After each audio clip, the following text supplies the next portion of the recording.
Guys, പുതിയൊരു വീഡിയോയിലേക്ക് ഏവർക്കും സ്വാഗതം.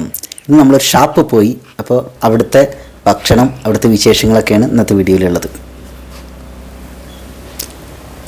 കല്ലടിക്കോട് അടുത്തുള്ള വിജയേട്ടൻ്റെ ഷാപ്പിലാണ് പോയിട്ടുള്ളത്. അവിടെ നല്ല അടിപൊളി ഭക്ഷണം, കള്ള് സംഗതികൾ ഒക്കെ ഉണ്ടായിരിക്കും. ഞങ്ങൾ ഇന്ന് പോയ സമയത്ത് ഇഡ്ഡലിയുടെ കൂടെ ഇഡ്ഡലി പൊടി, അതൊരു നൊസ്റ്റാൾജിക് സാധനമായിരുന്നു. ഇഡ്ഡലിപ്പൊടി ഇത് അടുത്ത കാലത്ത് അത് കഴിച്ചിട്ട് ഇല്ല. ഇഡ്ഡലിയുടെ കൂടെ ഇഡ്ഡലിപ്പൊടി, ബീഫിൻ്റെ ചാറ്, അതുപോലെ ബോട്ടി ഉണ്ടായിരുന്നു, അതേപോലെ ബീഫ് ഉണ്ടായിരുന്നു. ആരോഗ്യത്തിന് ഹാനികരം.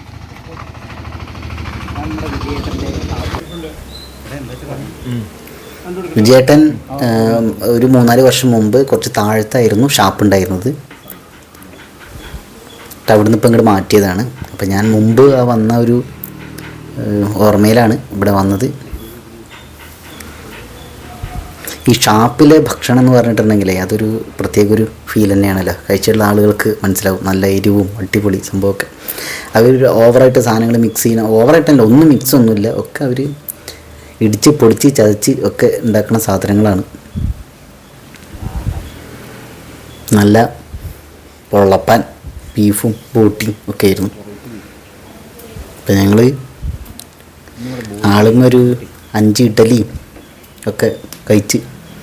ഇന്നിവിടെ ഓംലെറ്റ് ഉണ്ടായിരുന്നു, ബീഫ് ഫ്രൈ ഉണ്ടായിരുന്നു, അതേപോലെ ബീഫിൻ്റെ ചാറ് കിട്ടി, അതേപോലെ തന്നെ ബോട്ടി കിട്ടി.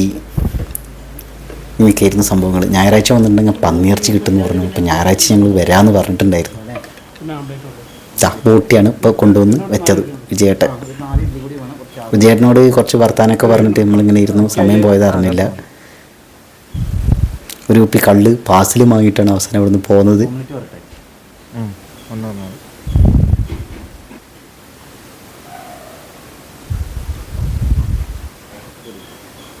ഈ കട ഇവിടെ പുതിയതായിട്ട്, ഈ ഷാപ്പ് ഇവിടെ വന്നിട്ട് അധികം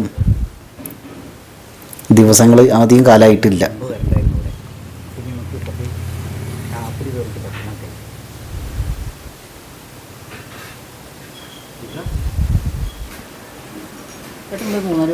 വിജയേട്ടൻ വെള്ളമാണ് കേട്ടോ അത് ഒഴിച്ചു തരരുത്. പച്ച വെള്ളമാണ്, നല്ല എരിവുണ്ടായിരുന്നു. അപ്പോൾ പച്ച വെള്ളം കുടിക്കണത്. അവിടെ ഇരുന്നിട്ട് കള്ളു കുടിക്കണ്ടെന്ന് വിചാരിച്ചു. എൻ്റെ കൂടെയുള്ള ഒരുത്തരും കള്ളു കുടിക്കൂല. ഞാൻ ഒറ്റയ്ക്കത് കള്ളു കുടിക്കണത്. ഞാൻ കുടിയരോന്നല്ല കേട്ടോ, അങ്ങനെ വിചാരിക്കരുത്.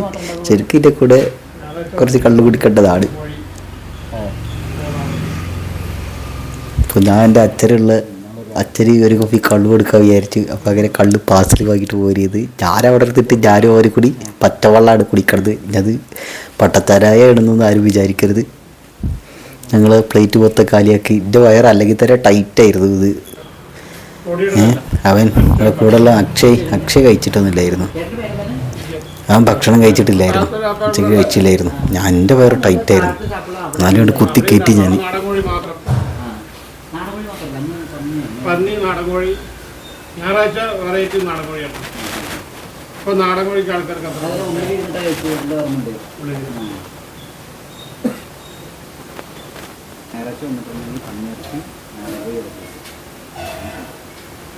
ഇപ്പോൾ നാടൻ കോഴി ഗീരാജ് ഗീരാജ് ആകുന്നത് മറ്റു പറഞ്ഞ കോഴിയെ പറ്റും. മറ്റേ പറഞ്ഞ 1.25 കിലോൻ്റെ മേലെ ഉണ്ടായി. അതാണ് രക്ഷാട്ടായതുണ്ടാവും നാടൻ കോഴി. ഒക്കെ കംപ്ലീറ്റ് അങ്കപ്പാടിന് വളർത്തു കോഴിയല്ലേ, ഈ കൂട്ടിട്ട് വളർത്തിയിട്ട് അത് വയ്ക്കുമ്പോഴേക്കന്നെ പിണ്ണാക്ക് പോലെ പിന്നെ അത് വാങ്ങാം. അപ്പം പിന്നെ ബീഫ് ഉണ്ടാക്കി. പിന്നെ നാട്ടുപുള്ളികൾ കിട്ടുമ്പോൾ ഓടിക്കും. ഇവിടെ വന്ന് പറയും വേണം കഴിക്കാം, അപ്പം കൊണ്ടുവരും. അത് എന്താ നോക്കാന്ന് പറയാൻ പറ്റും.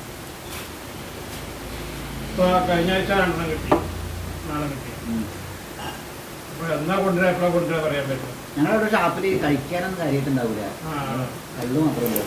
മുമ്പ് ഞങ്ങൾ ഈ ഷാപ്പിൽ വന്നിരുന്നു എന്ന് പറഞ്ഞില്ലേ. അങ്ങനെ വന്ന സമയത്ത് അന്ന് അവിടെ പന്നിയിറച്ചി, നാടൻ കോഴി, മൊയിൽ കിട്ടിയെന്നാണ് എൻ്റെ ഒരു ഓർമ്മ ഉണ്ടായിരുന്നത്.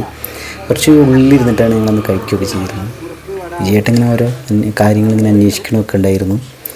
ഓരോ കുശലാന്വേഷണം, ഞങ്ങളിങ്ങനെ ഓരോ വർത്താനമൊക്കെ പറഞ്ഞ് അവിടുത്തെ നാട്ടിലെ ഷാപ്പുകളുടെ അവസ്ഥയൊക്കെ ഇങ്ങനെ ഞങ്ങളിങ്ങനെ ഷെയർ ചെയ്തിട്ട് ഞങ്ങളിങ്ങനെ കമ്പനിയായി. പെട്ടെന്ന് തന്നെ ഞങ്ങൾ കമ്പനിയായി.